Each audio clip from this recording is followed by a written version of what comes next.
अब बताइए, आनंद मोहन जी को जेल कर दिया है।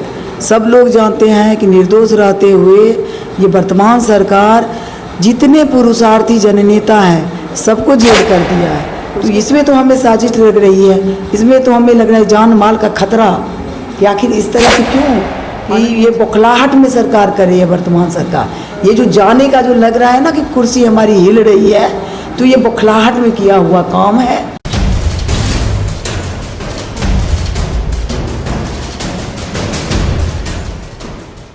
नमस्कार, आप देख रहे हैं एमडीपी लाइव न्यूज़। मैं हूं प्रशांत कुमार। आज हमारे साथ बात करने के लिए मौजूद हैं सहरसा विधानसभा के राजद के प्रत्याशी लवली आनंद जी। मैडम, सबसे पहले हमारे चैनल में बहुत बहुत स्वागत। चलिए बोल। मैडम, मेरा पहला सवाल है आपसे कि आप कुछ दिन पहले ही राजद ज्वाइन किए हैं और आपको तुरंत टिकट मिल गया, कितने खड़े उतरेंगे पार्टी के लिए? देखिए, हमें आदरणीय लालू जी, राबड़ी जी, तेजस्वी जी ने सम्मान के साथ राजद परिवार का सदस्य बनाया, सम्मान दिया और हमें टिकट एक विश्वास के साथ दिया गया है राजद का। और आपको हम बता दें कि जिस दिन हमें टिकट मिला राजद का, उस दिन जितने हमारे समर्थक थे 70% पूरे बिहार में उस राजद परिवार का सदस्य बन गया और एक मजबूत राजद परिवार जो है, ये पार्टी एक मजबूती के साथ उभर के आई। तो हम बिल्कुल खड़े उतरेंगे और पार्टी के लिए तो निश्चित रूप से कि हमें इतना विश्वास भरोसा के साथ हमें दिया, तो हम बिल्कुल खड़े उतरेंगे। तो नए हैं नहीं, पहले भी हम लोग का राजद से अलायंस भी रहा, मतलब वैसे मिलना जुलना और सबका विचार भी मिलता है। मैडम, मेरा दूसरा सवाल आपसे ये है कि खास करके सहरसा मार्केट में जाम की समस्या काफ़ी रहती है। जब हम भी आ रहे तो लगभग आधा घंटा हम भी जाम में फंसे थे। अगर यहाँ की जनता आपको चुन लेती है तो क्या जाम कैसे निजात पाएंगे इससे? क्या मैनिफेस्टो है आपका?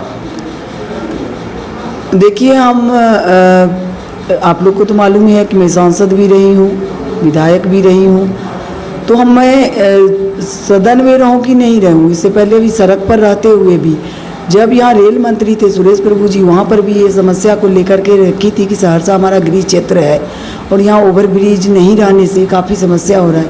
तो जो भी है यहाँ की समस्या मैं उठाते रही हूँ, मिलते रही हूँ। उन लोगों ने आश्वासन उस समय दिया था कि काम प्रोग्रेस पर है और ये हो जाएगा जाम वाला। तो अब विधायक बनेंगे तो और भी जो भी है बात हम लोग रखेंगे, नहीं भी बने थे तब भी हम रख रहे थे यहाँ की समस्या को, और बनते हैं तो पुरजोर तरीके से रखेंगे, सदन में रखेंगे और आवाज़ उठाएंगे। रात में अचानक से 12 बजे के आसपास खबर आती है कि आनंद मोहन जी को यहाँ से भागलपुर शिफ्ट कर दिया जाता है, क्या कहेंगे इस विषय में?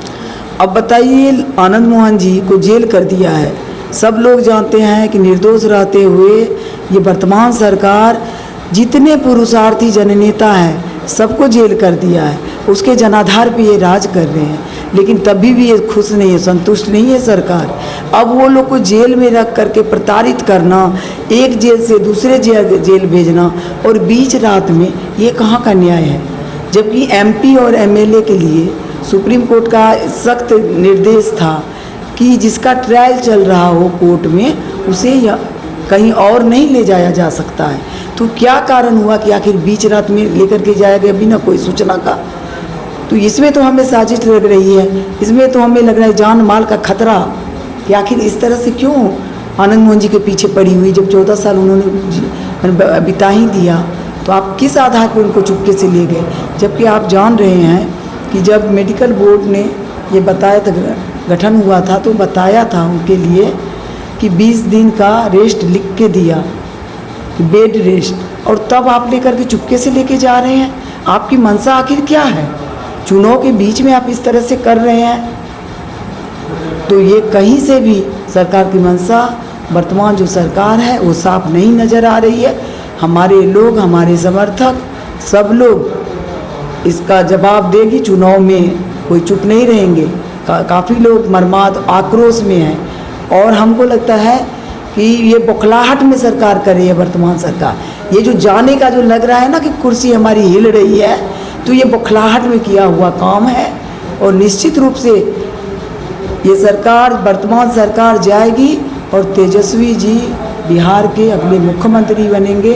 नए सोच के साथ, युवा चेहरा है और बहुत सारा सोच है और वही बनेंगे मुख्यमंत्री। सहरसा के जनता के लिए क्या अपील करना चाहेंगे? सहरसा तो हमारा गृह क्षेत्र रहा है। मैं यहीं की बेटी, यहीं की बहू हूँ, सहरसा कोसी की बेटी। और लोगों से हम अपील यही करते हैं कि भाई आप लोग एक बार अपनी बेटी और बहू पर विश्वास जताइए। हम आपको भरोसा दिलाते हैं कि आपके लिए हम तन मन धन से लड़ते रहेंगे, आपकी आवाज़ को उठाएंगे। हम कोई भेदभाव नहीं करेंगे, हम कोई जात पात नहीं करेंगे, हम अपनी एकता को बरकरार रखेंगे। और जितना भी यहाँ पर बंद पड़ा हुआ कारखाना उसको चालू कराएंगे, ओवर ब्रिज को चालू या निर्माण कराएंगे, पुल पुलिया सड़क ये सब जितना है वो सबको ठीक कराएंगे और सबसे है सबकी मान सम्मान का रक्षा करेंगे। ये बहुत सारा हमारा सोच है जिसके लिए हम सड़क पर लड़ते रहे हैं और अगर मौका मिला तो हम निश्चित रूप से सदन में भी लड़ेंगे, पुरजोर तरीके से लड़ेंगे। तो हमारे साथ बने हुए थे सहरसा विधानसभा से राजद की प्रत्याशी लवली आनंद जी। मेरा यूं ही सफर रहेगा जारी, तब तक देखते रहिए MDP लाइव न्यूज़।